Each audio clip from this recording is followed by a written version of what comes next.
अस्सलाम वालेकुम। आज हम बना रहे हैं हरे मसाले की हरी चटनी। ऐसी मज़े की चटनी कि आप इसको रोटी के साथ खाएं या कबाब के साथ या किसी भी रेसिपीज में इस्तेमाल करके खाएं। इसका जायका ऐसा कि बस मुंह में पानी ही आ जाए। तो इसके लिए मैं चाहिए दही 1 कप,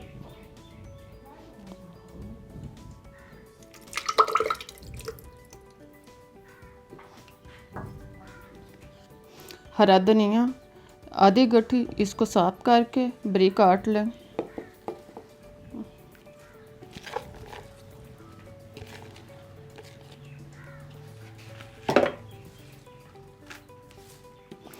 पुदीना आधी गठी, इसके पत्ते अलग कर लें, इसको शामिल करें।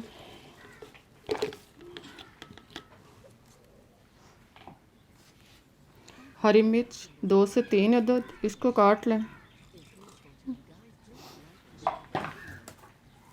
नमक आधा खाने का चम्मच शामिल करें। अब ढक्कन बंद करके इसको ग्राइंड कर लें।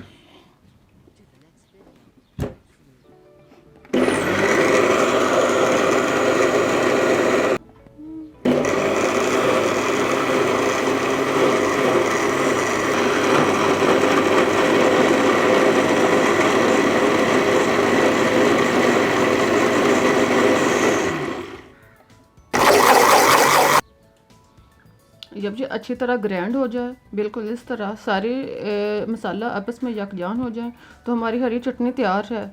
इसको अब हम प्याले में निकालते हैं।